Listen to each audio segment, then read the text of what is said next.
왠지 기분이 가라앉는다. 갑자기 짜증이 나고 자꾸 화를 낸다. 피곤도 안 풀리고 왠지 힘들어. 병원에서 검사해도 이상이 없다는데 몸이 계속 안 좋아. 평소 이런 생각을 해본 적이 있다면 이 책을 꼭 읽어보길 바란다. 왜냐하면 이런 피곤함이나 괴로운 증상의 원인이 자율신경계일 가능성이 높기 때문이다. 흐트러진 자율신경계를 조절하면 나이보다 건강하고 활기찬 몸을 만들 수 있다. 자율신경계는 종종 운동신경계와 비교되는데 간단히 설명하면 자기 의지대로 움직이지 못하는 심장이나 혈액순환 등의 기능을 관리하는 신경이다. 자율신경계는 우리가 세상에 태어나 지금 이 순간까지 숨을 쉬듯 당연하게 작용하고 있고 단 1초도 쉬지 않는다. 교감신경과 부교감신경으로 구성되어 있으며 건강한 사람은 낮에는 교감신경, 밤에는 부교감신경이 활발하게 활동해 잠을 푹 잘 수 있는 것이다. 피곤함이 가시지 않거나 원인 모를 신체 이상 증상을 느끼는 이유는 평소 생활 습관, 식생활, 스트레스와 같은 다양한 원인으로 교감신경과 부교감신경의 작용이 흐트러지면서 아침에는 가볍게 일어나지 못하고 밤에는 푹 자지 못하는 상태가 됐기 때문이다. 이 책에서는 건강한 정신과 몸으로 이끄는 길잡이를 생활 습관, 식생활, 멘탈, 운동, 4가지로 나눠 자율신경계가 흐트러지는 구조와 개선 방법을 알기 쉽게 설명한다.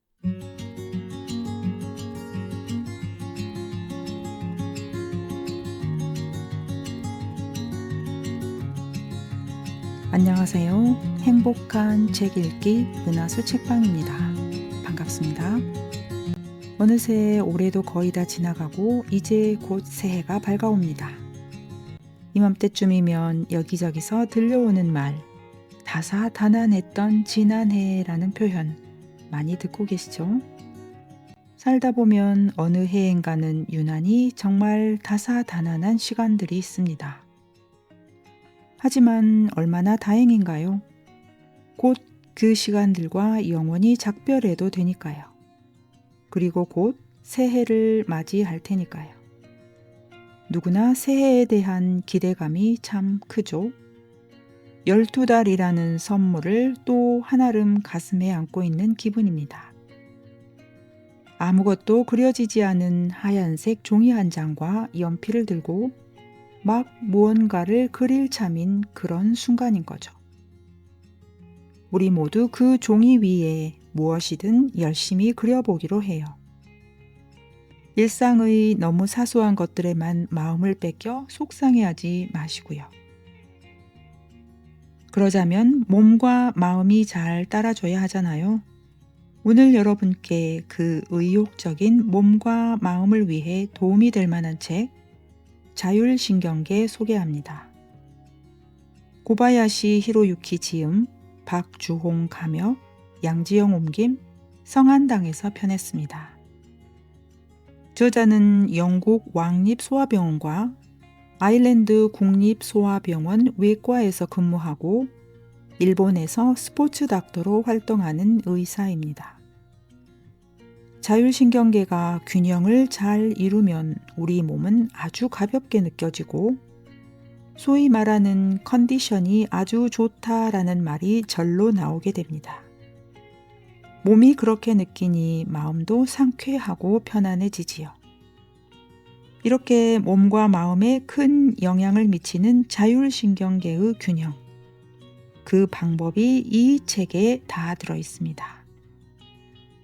허락받은 분량이 있어 소개해드리지는 못했지만 커피가 자율신경에 미치는 영향, 자율신경 식사와 연관해 깊은 숙면을 취하는 법 등 작지만 아주 알찬 책이었습니다.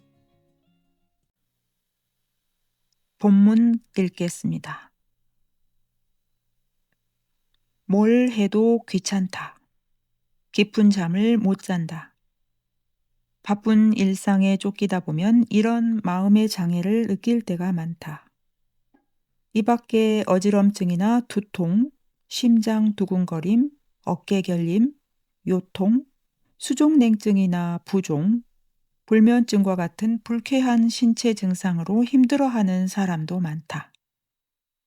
병원에서 정밀 검사를 받았는데도 원인이 발견되지 않을 때는 단순히 피곤해서 그런 것이라는 말을 듣곤 한다. 불쾌한 증상을 느꼈을 때 우리의 몸에는 어떤 변화가 생길까? 그 열쇠를 쥐고 있는 것이 자율신경계이다.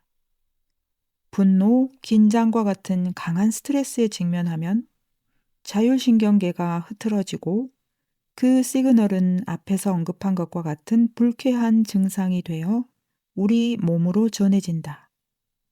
매일 스트레스가 많아 몸이 좋지 않다.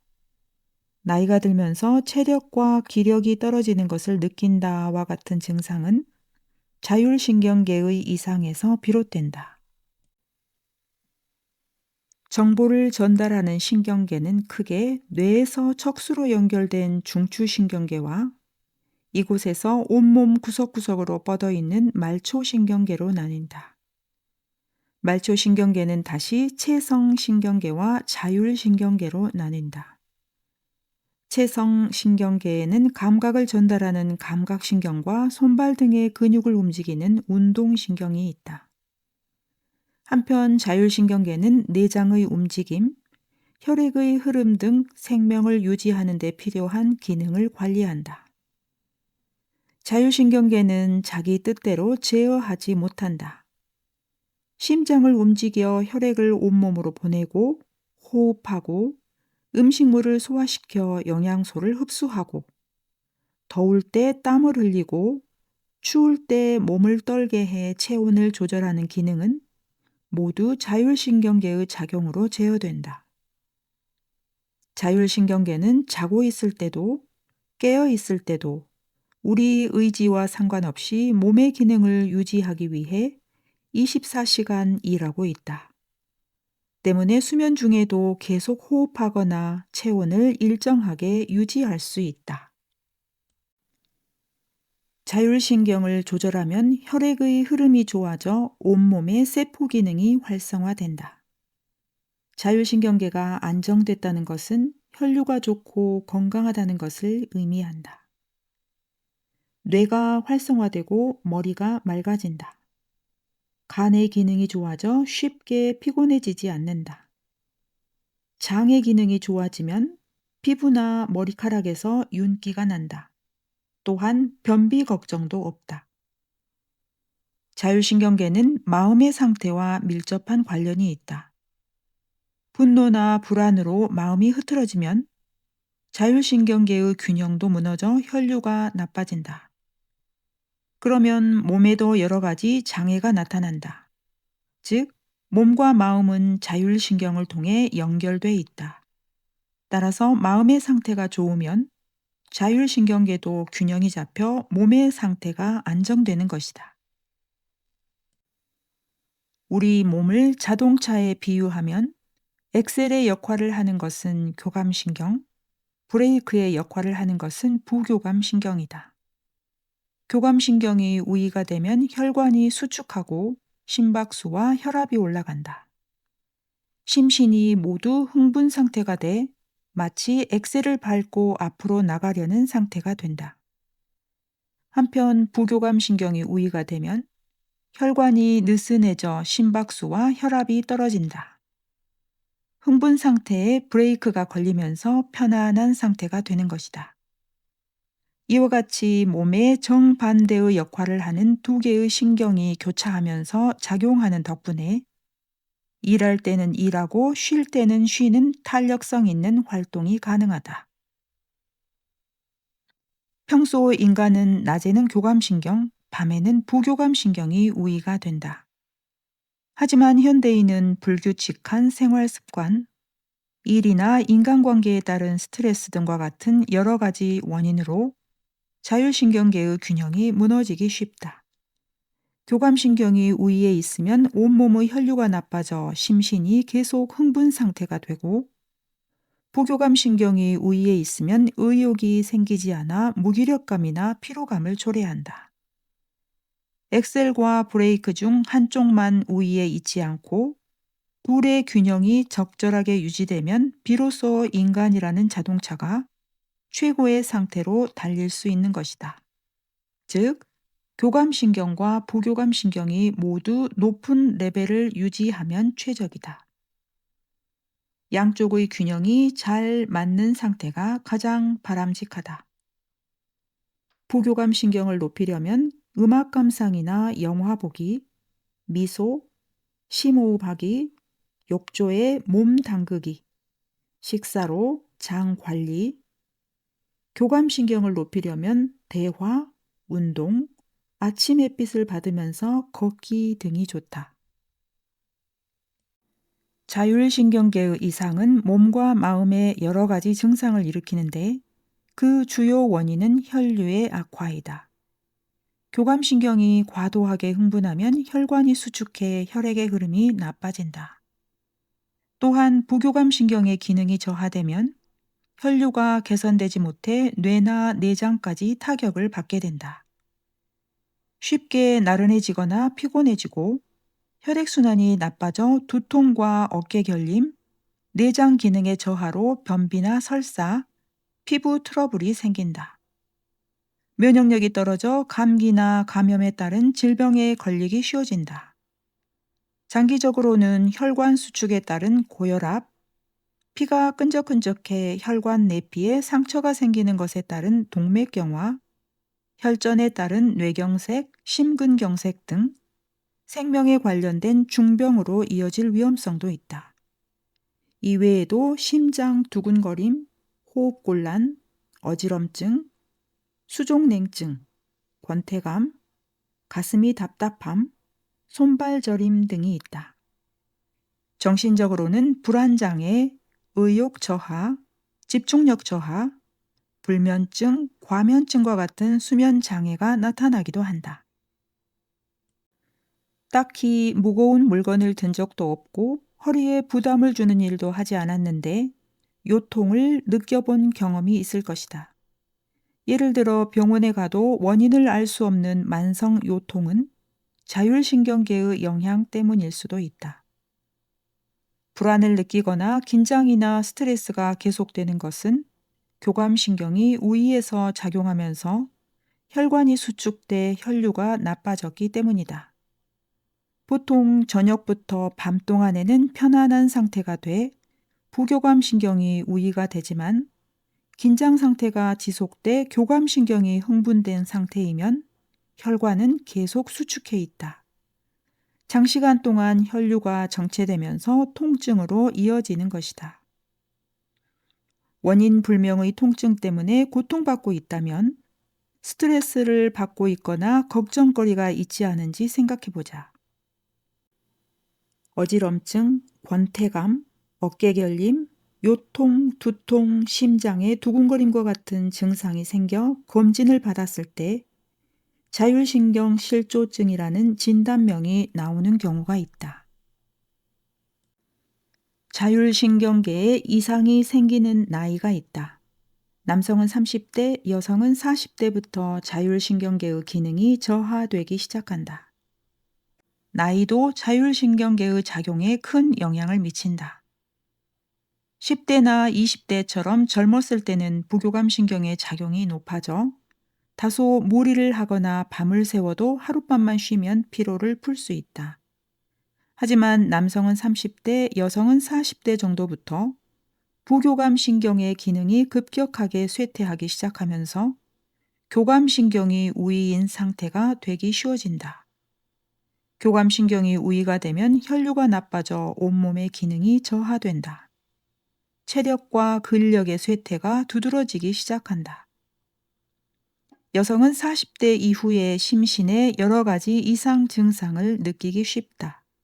열감, 어지럼증, 심장 두근거림, 불안감과 같은 갱년기 특유의 증상은 이 시기에 호르몬 균형이 크게 변하면서 발생하는 것이다.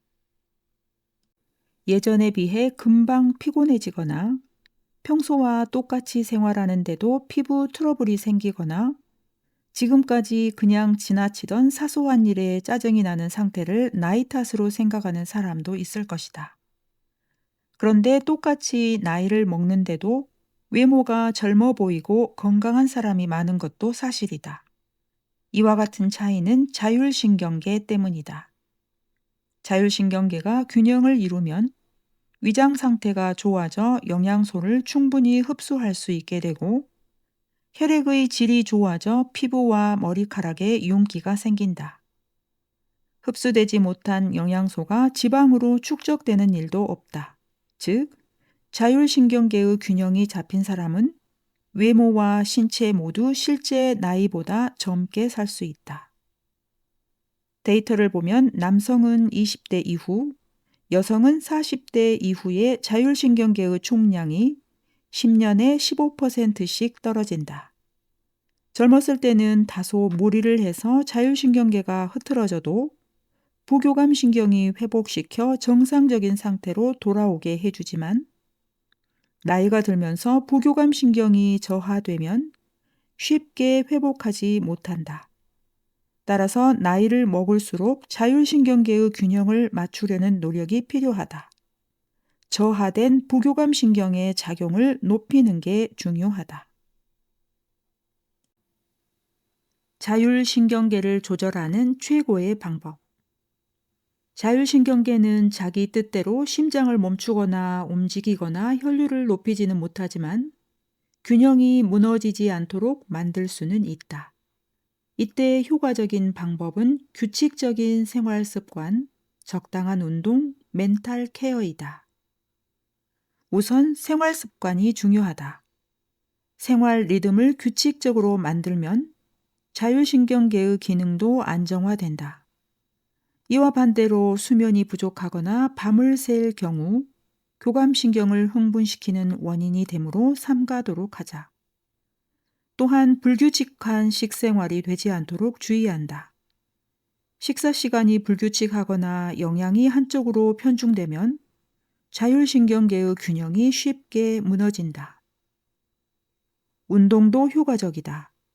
긴장이나 분노로 교감신경이 활성화될 때는 스트레칭과 같은 가벼운 운동만으로도 혈류가 좋아져 어깨 결림 등과 같은 증상이 개선될 수 있다. 만약 의욕이 생기지 않을 때는 등을 곧게 세우고 손을 크게 흔들면서 빠르게 걸으면 교감신경이 활성화되면서 기분이 긍정적으로 변한다. 멘탈 케어도 중요하다. 스트레스가 과도해도 좋지 않지만 스트레스가 전혀 없는 상태도 자율신경계를 흐트러뜨리는 원인이 된다. 스트레스를 적절히 이용해 자율신경계의 안정을 도모하자. 교감신경과 부교감신경의 균형 상태는 사람마다 다르다. 둘의 작용이 높은 사람도 있지만 낮은 사람도 있다. 교감신경과 부교감신경은 둘 다 높은 1대1 균형으로 작용하는 게 이상적이다. 1대 1.5 이상의 차이가 생기면 몸과 마음에 이상이 생기기 쉽다. 교감신경, 부교감신경 둘 다 극단적으로 낮으면 질병에 걸릴 위험성이 있다. 자율신경계를 자가 진단해보자. 다음 체크리스트는 자율신경계의 이상으로 생기기 쉬운 증상을 16가지 항목으로 정리한 것이다. 이 자각 증상 중 한 개라도 해당하고 그 상태가 만성적으로 지속된다면 자율신경계의 균형이 무너져 있을 가능성이 높다. 자율신경계 자가 진단표. 금방 피곤해진다. 의욕이 없다. 감기에 걸리는 횟수가 많다. 두통이 있다. 항상 불안하다. 산만해지기 쉽다. 이유 없이 초조해진다. 손발이 차다. 어깨가 결린다. 쉽게 긴장하고 스트레스를 잘 받는다. 요통이 있다. 아무리 잠을 자도 피로가 가시지 않는다. 사고력, 결단력이 떨어졌다는 느낌이 든다. 속이 불편하고 변비나 설사 증상이 있다. 피부가 건조하고 머리카락이 푸석푸석하다. 자율신경계 조절에 가장 좋은 아침 생활법. 초조해하지 않는 것이 포인트. 자율신경계가 안정된 상태로 하루를 보내기 위해서는 아침이 중요하다. 한밤중에 최고치를 찍는 부교감 신경은 날이 밝으면서 서서히 저하되고 교감 신경이 우위를 차지한다. 그러나 아침을 허둥지둥 맞이하면 부교감 신경이 순식간에 저하돼 자율신경계의 균형이 무너지면서 긴장이나 흥분 상태가 하루 종일 지속된다. 가장 기본은 아침에 허둥지둥하지 않도록 30분 일찍 일어나는 것이다. 조급하거나 불안하지 않고 행동할 수 있어서 자율신경계가 잘 흐트러지지 않는다. 그 다음은 잠이 깬 다음에 누운 채로 스트레칭을 하는 것이다. 혈류를 촉진해 온몸을 깨우는 효과가 있다. 잠자리에서 일어나 커튼을 젖히고 아침 햇빛을 쐰다. 햇빛은 부교감 신경과 교감 신경의 스위치를 전환하는 역할을 한다.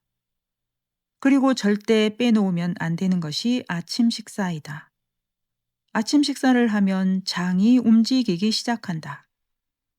장의 연동 운동은 부교감 신경과 직결돼 있어 자율신경계를 안정시켜준다.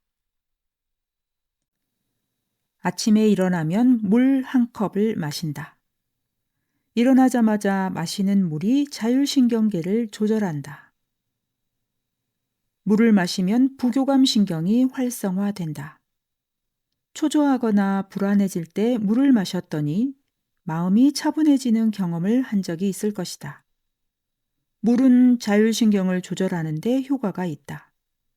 자주 수분을 보충하는 사람일수록 부교감 신경이 활성화된 상태가 유지된다는 데이터도 있다. 아침에 일어나서 먼저 햇빛을 쐬고 물 한 컵을 마시는 행위는 잠들어 있는 위장을 부드럽게 깨우고 자율신경계의 스위치를 전환하는 최고의 방법이다. 배변 활동이 원활해지는 효과도 있다. 숙면의 최고 루틴. 자율신경계를 조절하기 위해서는 수면의 질을 높일 필요가 있다. 그리고 부교감 신경이 확실히 작용하는 긴장 이완형 수면을 목표로 하는 게 중요하다. 긴장 이완 수면을 제대로 취하기 위해서는 취침 전까지 보내는 밤 시간에 루틴을 만드는 것이 좋다. 먼저 저녁 식사는 8시까지 끝내는 게 가장 좋다. 식후에 바로 취침하면 내장이 쉬지 못해 수면의 깊이가 얕아진다.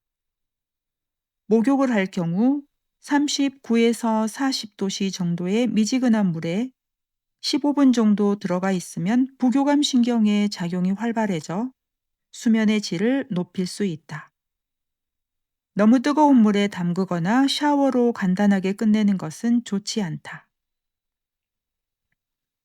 취침 30분 전에는 스마트폰을 멀리 두고 편안한 상태로 잠자리에 들어야 숙면을 취할 수 있다. 매일 비슷한 시간에 일어나 규칙적인 생활을 하면 수면의 질이 좋아지고 자율신경계도 안정된다. 자율신경계가 바로 조절되는 1:2 호흡법. 깊은 호흡과 시선이 위를 향하는 자세. 우리가 평소 무의식적으로 하고 있는 호흡도 자율신경계에 큰 영향을 미친다. 사람은 스트레스를 받으면 교감신경의 작용이 활성화돼 호흡이 무의식적으로 얕아진다.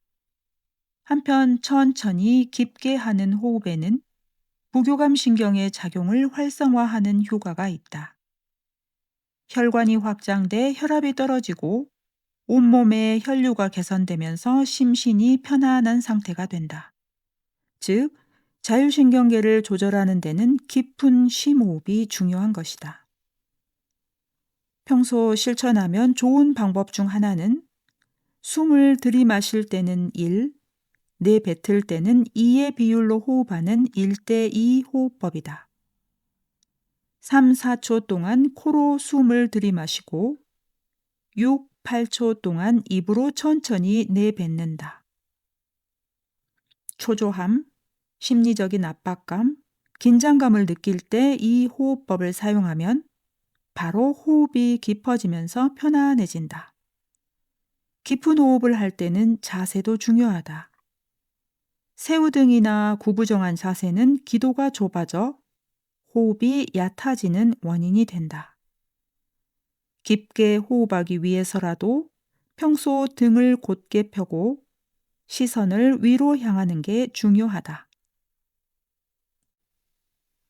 마음과 장은 연결되어 있다. 양질의 혈액은 장 내 환경으로 결정된다.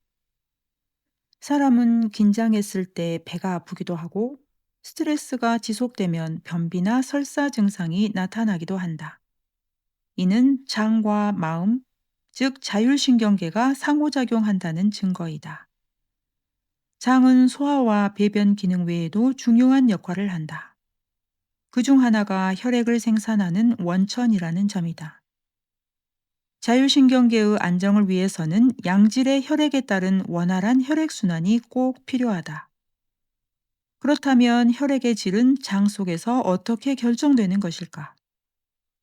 장에는 무수한 세균이 있는데 유익균이 20%, 유해균이 10%, 어느 쪽에도 속하지 않는 중간균이 70%를 차지하고 있다.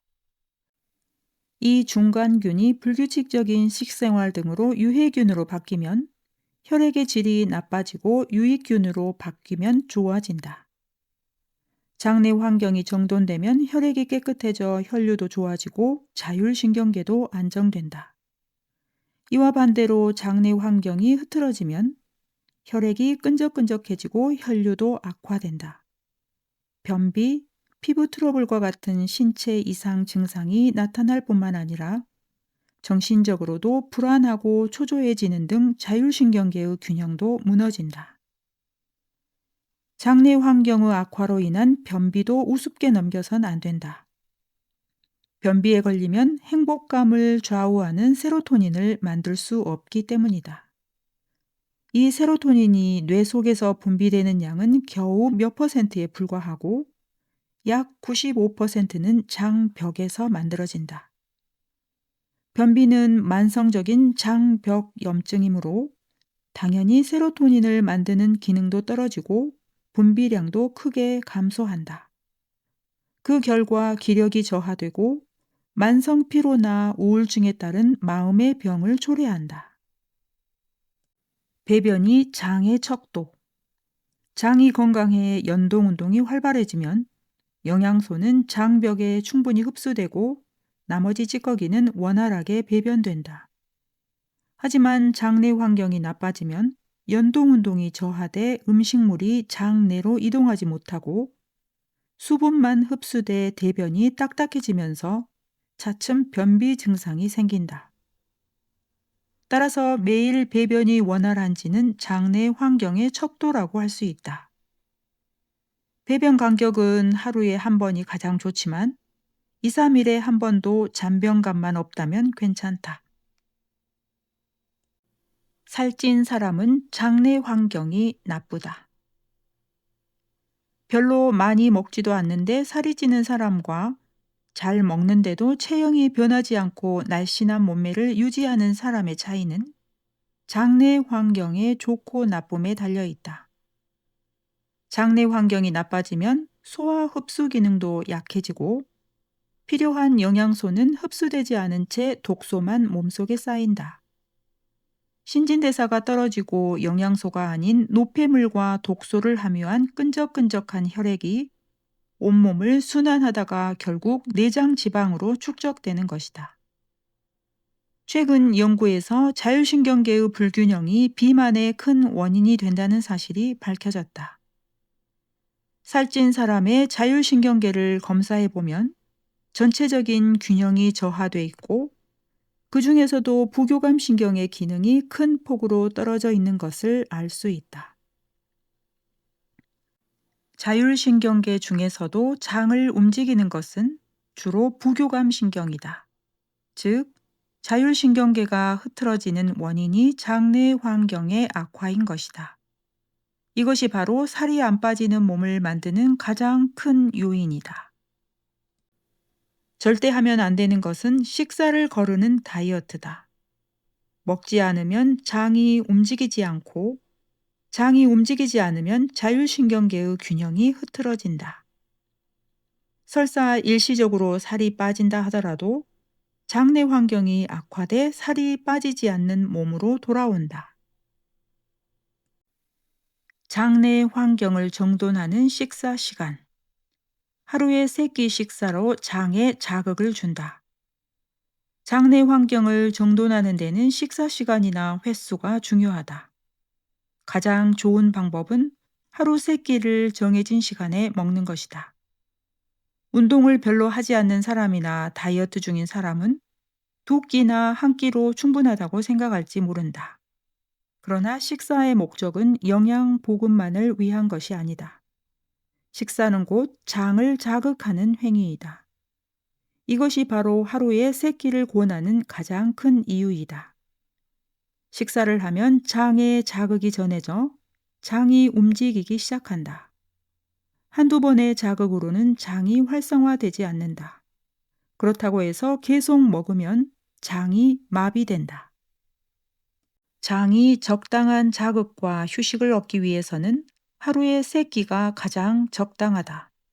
그리고 장에 가장 자극이 필요한 시간은 기상했을 때이다.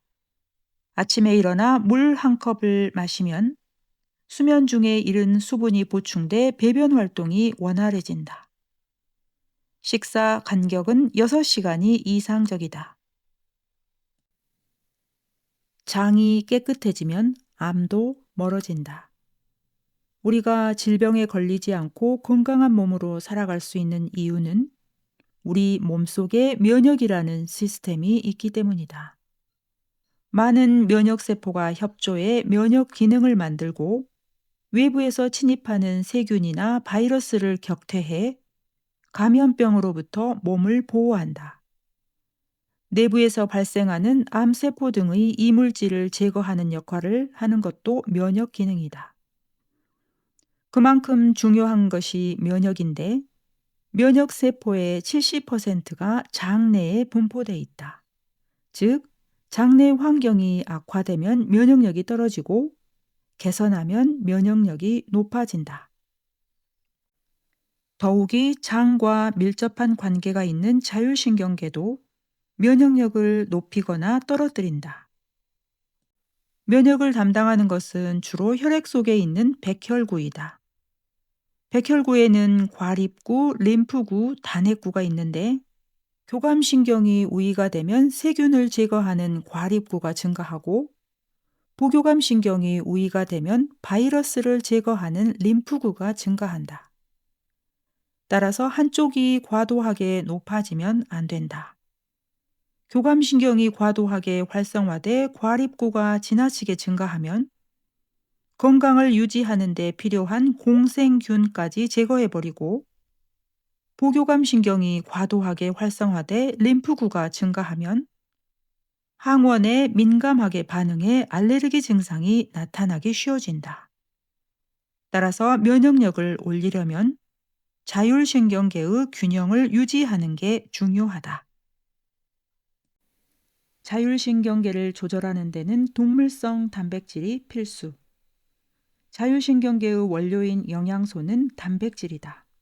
그것도 고기나 생선, 달걀 등에 함유된 양질의 동물성 단백질이다. 필수 아미노산의 종류와 양을 비교해보면 자율신경계의 원료는 식물성 단백질보다 동물성 단백질이 훨씬 뛰어나다는 것을 알 수 있다.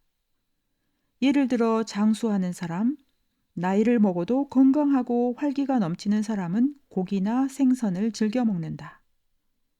또한 체력을 보충하고 싶을 때 고기를 먹는 사람도 많다. 그 이유는 양질의 동물성 단백질이 자율신경계가 작용하는 데 도움을 주기 때문이다. 동물성 단백질은 매일 적극적으로 섭취해야 하는 영양소인데 한 가지 주의해야 할 점이 있다. 그것은 바로 고기나 생선 같은 동물성 식품에는 지방이 함유되어 있다는 사실이다. 지방을 지나치게 섭취하면 불필요한 지방이 혈액 속에서 산화되면서 장내 환경이 나빠진다. 그렇다면 어떻게 해야 할까? 답은 간단하다. 지방의 산화를 막는 항산화 성분을 함유한 식품과 함께 먹으면 된다. 항산화 성분은 채소, 과일, 베타카로틴, 비타민 C, 비타민 E에 풍부하게 함유되어 있다. 떫은 맛에 있는 안토시아닌, 폴리페놀도 항산화 성분이다. 따라서 스테이크에 채소를 곁들이고 식후 디저트로 과일을 먹으면 완벽하다. 이것만으로도 육식의 단점인 지방의 나쁜 작용을 막을 수 있다. 따뜻한 음료나 식사는 위장을 통과할 때 혈류를 촉진해 부교감 신경의 작용을 활성화하는 효과가 있다. 따뜻한 된장국 한 그릇만 먹었을 뿐인데 왠지 마음까지 따뜻해진 경험이 있을 것이다. 그것은 부교감 신경계가 활성화돼 몸과 마음이 편안해지기 때문이다. 따라서 밤에는 따뜻한 음료를 마시는 것이 좋다. 따뜻한 음료는 불안하고 초조할 때나 피곤할 때 자율신경을 안정시키는 역할을 하므로 적극 권한다. 찬 음료나 차가운 면 종류를 먹을 때는 식초나 레몬, 매실 장아찌와 같은 신맛을 더해 먹는다. 이런 음식을 먹으면 위장이 배설 반응을 일으켜 부교감 신경이 활성화되고 자율신경계를 흐트러뜨리지 않는다. 또한 올리브 오일이나 참기름은 배설을 촉진해 부교감 신경의 작용을 활발하게 한다. 저녁 식사의 포인트는 식사가 끝나는 시간이다. 식사 간격은 적게는 5시간 정도여야 한다. 음식물이 소장을 모두 통과할 때까지 5시간이 걸려 그 전에 먹으면 위에 부담을 주기 때문이다. 저녁 식사 시간은 빠를수록 좋다. 아무리 늦어도 취침 3시간 전 21시를 기준으로 식사를 마쳐야 한다. 식후 3시간은 위가 활발하게 움직여 부교감 신경의 활동이 활성화되는 시간대이다. 그 중에서도 저녁 식사 후 소화 흡수가 왕성해져 부교감 신경이 가장 우위가 되는 장의 황금 시간대이다. 저녁 식사 후 3시간이 양질의 수면을 만든다. 어떻게 하면 질 좋은 수면을 취할 수 있을까? 이 문제를 해결하는 방법은 저녁 식사 후 3시간을 어떻게 보내느냐에 달려 있다. 저녁 식사를 할 때 입을 움직이면서 식사를 즐기면 교감신경의 활동이 급상승한다. 그런데 식사 후에는 위를 움직이기 위해 부교감신경의 활동이 서서히 높아진다. 이 두 신경은 한쪽이 높아지면 다른 쪽이 낮아지는 이른바 시소와 같은 메커니즘을 지니고 있다. 이 메커니즘에 따라 교감신경의 작용이 반대로 저하하면서 심신이 느긋하고 편안한 상태가 되는 것이다. 식사 후에 교감신경과 부교감신경의 활동이 전환되고 부교감신경의 활동이 상승할 때까지 걸리는 시간은 3시간이다. 만약 그 전에 잠을 자면 부교감신경의 활동이 충분히 상승되지 못하기 때문에 아무리 잠을 자도 몸의 피로가 가시지 않는다. 즉, 수면을 위해서도 장의 황금 시간을 충분히 확보하는 게 중요하다. 이 3시간은 편안한 상태로 부교감 신경을 활성화시킨다. 껌을 씹으면 평정심이 생기고 뇌도 활성화된다. 더욱이 씹기 리듬이나 표정근이 이완돼 부교감 신경의 활동이 활발해지고 자율신경계가 안정화된다. 즉, 껌을 씹으면 뇌는 활성화되면서도 마음은 온화해져 평정심을 유지할 수 있는 것이다. 메이저리그의 선수들이 껌을 씹는 것도 이런 이유 때문이다. 우리도 긴장되는 회의 전이나 짜증이 나고 화가 날 때 껌을 씹으면 이상하게 평정심이 생기면서 몸과 마음의 활동력이 좋아지는 것을 알 수 있다. 실제로 최근 실험이나 연구에서도 밝혀지고 있다. 껌을 이용한 실험에서 껌을 씹으면 뇌의 혈류가 좋아져 소뇌나 전두엽의 혈류가 10에서 40% 증가한다는 사실이 확인됐다. 또한 껌을 씹으면 자율신경계에서도 깊은 수면과 명상할 때 나타나는 뇌의 알파파가 증가한다는 점도 밝혀졌다. 이는 부교감 신경이 활성화되면서 심신이 매우 편안한 상태가 되기 때문이라고 여겨진다. 껌을 씹는 행위는 뇌를 활성화해 마음을 안정되게 하는 것 외에 나이가 들면서 생기는 치주 질환을 예방하기도 한다. 씹는 행위를 통해 치조골의 혈류가 좋아지기 때문이다. 또한 잘 씹으면 씹기 근육에서 뇌에 자극이 전해지면서 내장 지방을 분해하는 효과가 있는 히스타민이 분비된다. 즉, 대사증후군 예방에 도움이 된다. 자율신경계 이상은 전염된다. 자율신경계가 안정되면 자신에게 도움이 될 뿐 아니라 주변에도 좋은 영향을 미친다. 예를 들어 스포츠에서 어떤 한 명의 선수 투입으로 궁지에 몰렸던 흐름이 완전히 바뀌는 경우가 있다. 이 선수는 높은 집중력과 냉정함을 유지하면서 팀의 편안한 분위기를 선사한다. 안정된 자율신경계는 팀메이트에도 전염돼 불리한 형세를 유리한 형세로 바꾸는 힘이 있기 때문이다. 가정에서도 마찬가지이다. 어머니와 아버지의 자율신경계가 안정돼 있으면 아이의 자율신경계에도 좋은 영향을 미친다.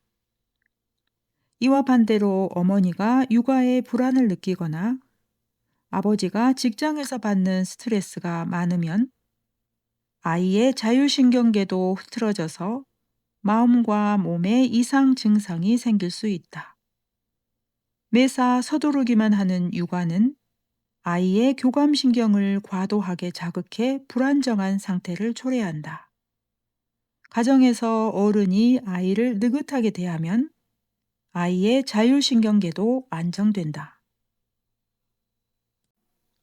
한숨은 몸을 회복하는 자정작용.